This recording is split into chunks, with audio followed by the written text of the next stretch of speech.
Hello दोस्तों, एक बार फिर से स्वागत है आपका अपने यूट्यूब चैनल एनी एग्ज़ाम में।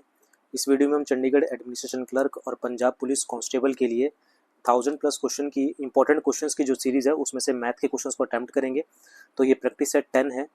सभी के सभी क्वेश्चंस इंपॉर्टेंट रहने वाले हैं आपके एग्जाम पॉइंट ऑफ व्यू से। तो वीडियो के अंत तक जरूर देखिएगा और वीडियो पसंद आई तो इसे लाइक, शेयर और चैनल को सब्सक्राइब जरूर कीजिएगा दोनों एग्जाम की प्रिपरेशन के लिए। तो फटाफट से पहले क्वेश्चन की ओर आते हैं प्रैक्टिस सेट 10 में। तो फर्स्ट क्वेश्चन आपको स्क्रीन पर दिखाई दे रहा है, सिंप्लीफाई का क्वेश्चन है। इसमें बोला गया है कि ये आपको सिंप्लीफिकेशन करके बताना है। अंडर रूट 140 ब्रैकेट लगा के, फिर अंडर रूट 368, फिर अंडर रूट है माइनस का लगा के 37 प्लस फिर अंडर रूट 144। तो इसको हमने राइट साइड से शुरू करना है। तो 144 का जो अंडर रूट होता है वो कितना होता है, 12 होता है। तो यहाँ पर 12 आ जाएगा। 37 प्लस 12 करेंगे तो 49 बनेगा। 49 का फिर अंडर रूट करेंगे तो ये हमारे पास कितना आ जाएगा, 7 आ जाएगा। ठीक है ना। 368 माइनस 7 करेंगे तो ये हमारे पास आ जाएगा 350, कितना 361 आ जाएगा। ठीक है ना, 361 आ जाएगा। 361 का जो 361 अंडर रूट होता है किसका, 19 का। और उसमें से 140 में से अगर हम 19 को माइनस करेंगे तो ये आ जाएगा हमारे पास 121। और 121 किसका होता है, हमारे पास 11 का होता है। तो ऑप्शन नंबर हमारे पास कौन सा हो जाएगा, सी करेक्ट हो जाएगा। तो जो हमारे पास इस क्वेश्चन का सिंप्लीफिकेशन का जो आंसर है वो ऑप्शन नंबर सी हो जाएगा, 11। तो इस तरह के क्वेश्चंस को आपको क्या करना है, बैक साइड से शुरू करना है। अंडर रूट आपको पता होने चाहिए 1 से लेकर 30 तक, और सिंप्लीफाई करते चले जाएंगे तो आपका आंसर जो है वो निकलता चला जाएगा। अगले क्वेश्चन की ओर बढ़ते।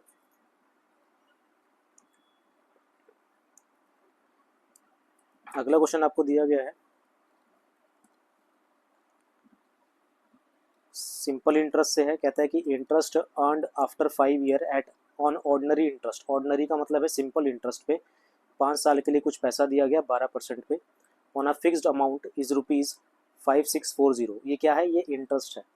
कह रहा है कि 5 साल में 12% के हिसाब से जो साधारण ब्याज या ऑर्डिनरी इंटरेस्ट जो रिसीव होता है वो 5640 है। अमाउंट कितनी इन्वेस्ट की गई थी, प्रिंसिपल निकालना है। तो 5 साल में अगर मैं 12% के हिसाब से इंटरेस्ट देता हूँ तो टोटल इंटरेस्ट मेरे को कितना मिलेगा, 60% मिलेगा। और 60% की वैल्यू हमें दे रखी है कितनी, 5640 हमें दे रखी है। 1% की वैल्यू निकालेंगे तो ये आ जाएगा 5640 डिवाइडेड बाई कितना, 60। और हमें प्रिंसिपल निकालनी है। प्रिंसिपल अपने आप में 100% होती है तो 100% की वैल्यू निकाल देंगे। तो 5640 डिवाइड बाई 60 करेंगे, मल्टीप्लाई बाय 100 करेंगे, सॉल्व करेंगे तो ये हमारे पास आ जाएगा 940 इंटू में 10 करेंगे तो 9400 आ जाएगा। यानी कि ऑप्शन नंबर सी इसका आंसर हो जाएगा। तो 5 साल में 12% के हिसाब से जो प्रिंसिपल मिलेगी वो 9400 मिलेगी। ठीक है, अगले क्वेश्चन की ओर आते हैं। अगला क्वेश्चन है, आपको x की वैल्यू दे रखी है 0.3, फिर 5, 5, 5, 5 और इस तरह से कंटिन्यूटी में है। आपको बताना है कि x की वैल्यू क्या है। तो जब भी आपकी, इसको हम बोलते हैं रीअकरिंग नंबर। रीअकरिंग मतलब एक ही नंबर बार बार रिपीट हो रहा है। तो इसको हम लिख सकते हैं x इज इक्वल टू 0.35 और 5 के ऊपर आ जाएगी बार। 5 के ऊपर बार क्यों आएगी, क्योंकि 5 बार बार रिपीट हो रहा है। तो इसको करने के लिए आप क्या करेंगे, ये पूरा नंबर लिखना है 35 माइनस में जिसके ऊपर बार नहीं है, किसके ऊपर बार नहीं है, 3, वो माइनस करेंगे, डिवाइडेड बाय एक नंबर के ऊपर बार है तो एक 9 आ जाएगा। एक नंबर के ऊपर बार नहीं है तो हमारे पास 0 आ जाएगी। तो 35 माइनस में 3 करेंगे तो कितना आ जाएगा, 32 डिवाइडेड बाय 90, कटिंग करेंगे तो ये हमारे पास आ जाएगा 16/45। यानी कि ऑप्शन नंबर डी आपका करेक्ट हो जाएगा। तो ध्यान रखेंगे, ये इसको हम रिकरिंग नंबर बोलते हैं। तो हमने 5 के ऊपर बार लगा दिया, ठीक है ना। फिर जिसके 35 हमने पूरा नंबर लिखना है, जिसके ऊपर बार नहीं है, किसके ऊपर, 3 के ऊपर बार नहीं है तो वो माइनस हो जाएगा। एक नंबर के ऊपर बार है तो एक 9 आ जाएगा। एक नंबर के ऊपर बार नहीं है तो एक 0 आ जाएगा। सॉल्व करेंगे, कटिंग करेंगे तो x की वैल्यू आ जाएगी 16/45। ऑप्शन नंबर डी आपका आंसर हो जाएगा। उम्मीद है क्वेश्चन आपको समझ आया होगा। ये अगले क्वेश्चन की ओर आते हैं, ज़्यादा टाइम हम वेस्ट नहीं करेंगे। अगला क्वेश्चन आपके पास बोला गया है कि 75 out of box of 125 detergent soap is used. कह रहा है कि 125 में से 75 जो थे वो यूज़ कर लिए गए। आपके पास परसेंटेज आपसे पूछ रहा है किसकी, ऑफ द डिटर्जेंट सोप की, लेफ्ट इन द, जो बच गए उनकी आपके पास परसेंटेज पूछ रहा है। तो 125 में से अगर 75 को यूज़ कर लिया गया तो बचे कितने, 50। तो 50 की परसेंटेज आपसे पूछ रहा है कितने में से, 125 में से। तो 50 125 का कितना परसेंट है, तो 5 1 5 0, या फिर 25 पे काट लेते हैं। 25 पंजे 125 होता है, 25 चौके 100 हो जाएगा, 5 एकम में 5, 5 एकम 5 जीरो, तो ये आ जाएगा कितना 40% आ जाएगा। ऑप्शन नंबर डी आपका आंसर हो जाएगा। तो जितने आपके पास 100 बचे थे उनकी परसेंटेज यहाँ पर पूछी जा रही थी। सिंपल सा क्वेश्चन था। अगले क्वेश्चन की ओर आते हैं। अगला क्वेश्चन है आपके पास ratio of alpha and beta. Alpha और बीटा की आपको रेशो दे रखी है कितनी 2:5। कह रहा है कि सम ऑफ देयर एज इज 245। इन दोनों की एज का सम 245 है। अगर मैं यहाँ पर सम करता हूँ तो 7 यूनिट का बनता है सम, 7 यूनिट सम बनता है। और इसकी टोटल कितना है, इसके किसके इक्वल है 245 के इक्वल है। तो एक यूनिट की वैल्यू किसके इक्वल होगी 245 डिवाइडेड बाय 7 करेंगे। 7 3 ज़ा 21 होता है, 35 7 5 ज़ा 35। Find the difference between their age. तो अगर इनका डिफरेंस देखें तो 2 और 5 में कितने का डिफरेंस है, 2 और 5 में 3 का डिफरेंस है। तो 3 यूनिट की हम वैल्यू निकाल लेंगे। यहाँ कर लेते हैं हम। तो 3 यूनिट की वैल्यू कितनी आ जाएगी, तो 35 मल्टीप्लाई बाय 3 करेंगे तो कितना आ जाएगा 105 आ जाएगा। तो दोनों की एज का जो डिफरेंस है वो 105 आ जाएगा। ऑप्शन नंबर डी फिर से आपका आंसर हो जाएगा। सिंपल सा क्वेश्चन था और तरीके भी हैं इसको करने के। देखिए मैं मान के चल रहा हूँ कि आपके जो है लॉजिक क्लियर है, कंसेप्ट क्लियर है, तो ज़्यादा टाइम वेस्ट हम यहाँ पर नहीं करेंगे। ठीक है, सिंपल से क्वेश्चन में ज़्यादा टाइम वेस्ट नहीं करना। अगले क्वेश्चन की ओर आते हैं। फिर से सिंप्लीफिकेशन का क्वेश्चन दिया गया है। तो जब भी ब्रैकेट दे रखी है तो सबसे हम क्या करते हैं, इनर ब्रैकेट को सॉल्व करते हैं और बोर्ड मास का रूल यहाँ पर फॉलो होगा। बोर्ड मास के रूल के अकॉर्डिंग सबसे पहले ब्रैकेट आती है, फिर ऑफ आता है, ऑफ यानी उसके बाद डिवाइड आता है। तो डिवाइड 60 डिवाइड बाय 3 करेंगे तो 60 डिवाइड बाय 3 कितना हो जाएगा 20 हो जाएगा। और 30 में से 20 को माइनस करेंगे तो 30 में से 20 माइनस करेंगे कितना आएगा 10 आएगा। तो इसको सॉल्व करके आ गया 10। अब मैं इस वाली ब्रैकेट को पिक करता हूँ। तो इस वाली ब्रैकेट को जब हम पिक करेंगे तो ये हमारे पास आ जाएगा 120 डिवाइडेड बाई 10 माइनस में 10 डिवाइडेड बाई 10। तो फिर से बोर्ड मास का रूल लगेगा तो हमारे पास पहले डिवाइड होगा तो ये हो जाएगा 12। इन दोनों को करेंगे तो 12 आएगा। 120 को 10 से डिवाइड करेंगे और 10 को 10 से डिवाइड करेंगे तो 1 आएगा। तो 12 माइनस 1 कितना हो जाएगा 11 हो जाएगा। तो ये तो आया मतलब इस पूरी ब्रैकेट को सॉल्व करके हमारे पास कितना आया 11 आया। अब 90 माइनस में 11 करेंगे तो ये आ जाएगा 250 माइनस में 90, ब्रैकेट कर लेते हैं सॉल्व।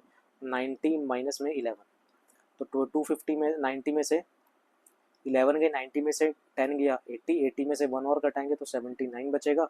और 250 में से 79 को माइनस करेंगे तो यहाँ पर आ जाएगा 171 आ जाएगा। तो ये ऑप्शन नंबर कौन सा हो जाएगा, ऑप्शन नंबर बी हमारा यहाँ पर हो जाएगा सही आंसर। तो सिंप्लीफिकेशन का क्वेश्चन है। सिंप्लीफिकेशन के क्वेश्चन में आपको ज़्यादा टाइम वेस्ट नहीं करना है। आपको बोर्ड मास का रूल पता होना चाहिए क्लियरली, कौन सी चीज़ पहले सॉल्व होगी कौन सी बाद में सॉल्व होगी। अगले क्वेश्चन की ओर आते हैं। फिर से सिंप्लीफिकेशन का क्वेश्चन है। ओरली भी आप इसे कर सकते हैं, ठीक है, लेकिन हम ब्रैकेट के रूल के अकॉर्डिंग चलेंगे। तो ये हमारे पास दे रखा है 2, फिर ब्रैकेट यहाँ पर दे रखा है 54 multiply by 17 multiply by 54 multiply by 17 bracket close, फिर डिवाइडेड बाय, फिर ब्रैकेट लगा के 2 ब्रैकेट लगा रखी है अंडर रूट 289 डिवाइडेड बाय 289 किसका 289 का अगर मैं अंडर रूट करूँ तो क्या आएगा 17 डिवाइडेड बाय अंडर रूट 2 आएगा और इसका क्या आ जाएगा स्क्वायर आ जाएगा। इसका क्या आ जाएगा हमारे पास स्क्वायर आ जाएगा, ठीक है ना। और फिर से यहाँ पर ब्रैकेट क्लोज हो जाएगी, ये यहाँ पर ब्रैकेट क्लोज हो जाएगी, ठीक है। इसको सॉल्व करेंगे तो ये फिर से आ जाएगा 2 मल्टीप्लाई, अब यहाँ पर देख रखे हैं तो 54 मल्टीप्लाई बाय 17 दो बार दे रखा है तो 54 multiply by 17 multiply by 54 multiply by 17, ये ब्रैकेट क्लोज हो जाएगी डिवाइडेड बाय। इसको अगर हम सॉल्व करते हैं, ठीक है ना, इसको सॉल्व करेंगे तो ये हमारे पास आ जाएगा कितना 2 2 ज़ा 4 होता है। 17 का स्क्वायर यहाँ पर हम करेंगे तो 17 का स्क्वायर कितना बनेगा 289 बनेगा divided by under root of 2 को स्क्वायर करेंगे तो यहाँ पर 2 बनेगा। कटिंग करेंगे 2 2 ज़ा 4, ये कैंसिल हो जाएगा। फिर 2 multiply by 54 multiply by 17 multiply by 54 multiply by 17 divided by होगा किसके 2 मल्टीप्लाई बाय 289 के। 2 से 2 कैंसिल, 17 इंटू 17 289 होता है, ये कैंसिल हो जाएगा। आपके पास क्या बचेगा 54 मल्टीप्लाई बाय 54 बचेगा। इसको सॉल्व करेंगे तो आपके पास आ जाएगा कितना 2916 आ जाएगा, क्योंकि 54 का स्क्वायर होता है 2916। ऑप्शन नंबर बी आपका करेक्ट हो जाएगा। सिंपल सा लॉजिक सा क्वेश्चन होगा, कंफ्यूज करने की कोशिश की जाएगी, ठीक है ना। कंफ्यूज नहीं होना है, बोर्ड मास का रूल पता होना चाहिए, बोर्ड मास का रूल फॉलो करोगे, ठीक है ना। जो अभी हमने पिछले क्वेश्चन में किया था ये बोर्ड मास का रूल होता है, बोर्ड मास का रूल आप फॉलो करोगे आपके पास सिंपली क्वेश्चन निकल जाएगा सिंप्लीफिकेशन का कोई भी, ठीक है। तो ध्यान रखना है कि गलती नहीं करनी है, सिंप्लीफिकेशन गलतियाँ यही होती हैं, जल्दबाजी में हम कैलकुलेशन को गलत कर देंगे, और जो गलत किया गया आंसर है वो भी आपको यहाँ पर पेपर में दिखाई देगा। अगले क्वेश्चन की ओर आते हैं।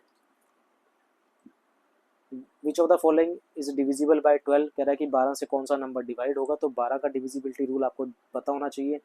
12 का जो डिविजिबिलिटी रूल होता है वो नंबर 12 से डिवाइड होते हैं जो 3 और 4 दोनों से डिवाइड हो जाते हैं।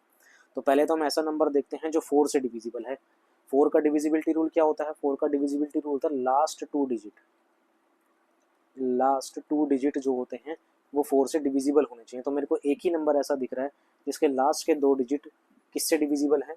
जिसके लास्ट के 2 डिजिट 4 से डिविजिबल है।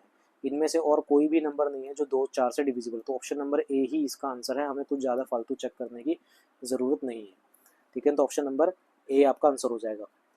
ये 3 से भी डिविजिबल है। 3 का डिविजिबिलिटी रूल क्या कहता है कि सभी डिजिट्स को ऐड करके देख लो, ठीक है ना। तो अगर मैं सब डिजिट को ऐड करके देखता हूँ तो 9 9 18 और 3 कितना हो जाएगा? 21। 21 जो है वो 3 से डिविजिबल है, तो ये नंबर भी 3 से डिविजिबल हो जाएगा। तो ये नंबर 12 से भी डिविजिबल है, तो ऑप्शन नंबर ए हमारा आंसर हो जाएगा। अगले क्वेश्चन की ओर आते हैं। अगला क्वेश्चन है आपके पास, train running at a 49 metre per second crossing a signal in 12 second, length बतानी है। लेंथ बतानी है मतलब हमें डिस्टेंस बताना है ट्रेन का। ट्रेन का डिस्टेंस क्या होगा? जितनी ट्रेन की स्पीड है मल्टीप्लाई बाय जो ट्रेन का टाइम दे रखा है। ट्रेन की स्पीड आपको देख रखी है 49, कितने सेकंड में? 12 सेकंड में। 2 9 जा लास्ट में क्या होता है? 2 9 जा 18 होता है, यानी कि यूनिट डिजिट क्या आएगा? 8 आएगा, और एक ही ऑप्शन में मेरे को 8 दिख रहा है। ऑप्शन नंबर ए ही में मेरे को सिर्फ लास्ट में 8 दिखाई दे रहा है, और वही मेरा क्या होगा? आंसर होगा। तो 588 मीटर इसका आंसर आ जाएगा, ठीक है ना। 588 मीटर करेक्ट हो जाएगा। अगले क्वेश्चन की ओर आते हैं। इसी तरह से आपको पेपर में भी क्वेश्चन सॉल्व करने हैं फटाफट से आपको लॉजिक एकदम माइंड में आना चाहिए कि हाँ ये इस लॉजिक से होगा, ये कंसेप्ट लगेगा। ज़्यादा टाइम वेट कैलकुलेशन में नहीं करना है, ऑप्शन वाइज अकॉर्डिंग अगर हो रहा है तो ऑप्शन वाइज उठा लेना है, नहीं तो बेसिक कंसेप्ट आपको पता होनी चाहिए, ठीक है ना। आगे बोला गया है कि बुक प्रिंटेड प्राइस आपको पता होना चाहिए कि मार्क प्राइस होता है। मार्क प्राइस आपको दे रखा है 3900। डिस्काउंट आपको दे रखा है 10% का। मेरे को देखा कि प्रॉफिट मेरे को मिला गया है, डिस्काउंट दे रखा है 10% का, प्रॉफिट मेरे को दे रखा है 20% का। क्या पूछ रहा है? Cost price. अब इन चारों चीज़ों को देख के आपको एक माइंड में आना चाहिए, एक फॉर्मूला आना चाहिए जो कि है आपके पास क्या? कॉस्ट प्राइस अपॉन में mark price is equal to 100 minus में डिस्काउंट परसेंट अपॉन में 100 प्लस माइनस प्रॉफिट या फिर लॉस परसेंट, ठीक है ना। तो कॉस्ट प्राइस हमें निकालनी है, पता नहीं है। मार्क प्राइस हमें 3900 दे रखी है, डिस्काउंट 10 का दे रखा है, तो 100 माइनस में 10 करेंगे तो कितना आ जाएगा? 90। प्रॉफिट 20 का दे रखा है, तो 100 प्लस 20 करेंगे तो कितना आ जाएगा? 120 आ जाएगा। बस इसको सॉल्व कर रहे हैं, आपके पास यहाँ पर आंसर जो है वो कैलकुलेट हो जाएगा। तो यहाँ पर मैं साइड में कर देता हूँ। तो ये हमारे पास आ जाएगा CP is equal to 90 multiply by 3900 divided by कितना? 120। इसको सॉल्व करेंगे, 0 से ये 0 कैंसिल हो जाएगा, ठीक है। इसको पूरा अगर हम सॉल्व करते हैं तो पूरा सॉल्व करके अगर जब इसे सॉल्व करेंगे तो ये आएगा हमारे पास 2925। तो ऑप्शन नंबर डी हमारा आंसर हो जाएगा। जब इस कैलकुलेशन को सॉल्व करेंगे तो 2925 करेक्ट आंसर आ जाएगा। तो कॉस्ट प्राइस कितनी हो जाएगी आपके पास? 2925 रुपये। तो ये फॉर्मूला आपको ध्यान होना चाहिए, ये फॉर्मूला पता होना चाहिए। 4 चीज़ें आपको दिखी तो डायरेक्ट आपने फॉर्मूला लगा दिया। इन चारों में से कोई भी 3 चीज़ दे देगा, 3 वेरिएबल दे देगा, और कोई भी एक वेरिएबल आपसे पूछ लिया जाएगा, ठीक है। अगले क्वेश्चन की ओर आते हैं। उम्मीद है क्वेश्चन आपको समझ आ रहे होंगे, कंसेप्ट्स क्लियर होंगे। वीडियो पसंद आ रही है तो इसे लाइक शेयर और चैनल को सब्सक्राइब जरूर कीजिएगा। चंडीगढ़ एडमिनिस्ट्रेशन क्लर्क और पंजाब पुलिस कांस्टेबल के लिए प्रिपरेशन के लिए ये बहुत बेहतरीन क्वेश्चन है। इसमें बोला गया है कि ratio of the pen pencil and eraser 3:1 है। पेन पेंसिल इरेजर प्राइजेज इतना दे रखा है। तो पहली बात तो हमारे पास ये दे रहा गया है कि जो रेशो है किसकी? पेन पेंसिल और इरेजर की। ये पेन हो गया, ये पेंसिल हो गया, और ये इरेजर हो गया। इनकी हमें रेशो दे रखी है कितने कितने हैं, यानी कि क्वांटिटी की रेशो दे रखी है कितनी? 3:2:1। फिर हमें इनका प्राइस दे रखा है। प्राइस है इसका, एक एक पेन आता है 3 रुपये का, एक पेंसिल आती है 2 रुपये की, और एक जो इरेजर है वो भी कितने की आती है? 2 रुपये की। आपको पता है कि रेशो हटती है तो वेरिएबल भी आ जाता है, तो हमने वेरिएबल लगा दिया। तो टोटल प्राइस हम देख लेते हैं कितना बना। तो ये बनेगा 9x, ये बनेगा 4x, और ये बनेगा 2x। टोटल अगर हम देखें तो टोटल कितना बनेगा? 4 5 6 और 9 कितना हो जाएगा? 15x का हमारे पास टोटल बनेगा, और 15x की वैल्यू हमें यहाँ पर दे रखी है कितनी? 570 रुपये, एक्स की वैल्यू हम निकाल लेंगे, कितना आ जाएगा 570 डिवाइडेड बाई कितना 15 आ जाएगा, ठीक है ना। ये हमारे पास आ गया एक्स की वैल्यू। आपको बताना है कि find out the number of pen in the box, pen कितने हैं। तो हमारे 3x की हमें वैल्यू निकालनी है, तो हम क्या करेंगे 3x की वैल्यू निकाल देंगे। तो ये आ जाएगा 570 डिवाइड बाई 15 मल्टीप्लाई बाय 3 करेंगे तो 3 पंजे 15 होता है। ये आ जाएगा 5 एकम में 5, 5 एकम में 5, 5 चौके 20, तो 114 हमारे पास क्या हो जाएंगे, पेन हो जाएंगे। ऑप्शन नंबर ए आपके पास आंसर हो जाएगा। तो सिंपल सा क्वेश्चन है, फिर से वही बात आ जाती है कि आपके कंसेप्ट क्लियर हों और आप माइंड में देखते ही आपको पता लग जाए कि भाई ये क्वेश्चन इस तरीके से होने वाला है, तो ज़्यादा टाइम सोचने में वेस्ट नहीं करना है, ठीक है। अगले क्वेश्चन की ओर आते हैं। अगला क्वेश्चन फिर से आपके पास सिंप्लीफिकेशन है, सिंपल सा क्वेश्चन है।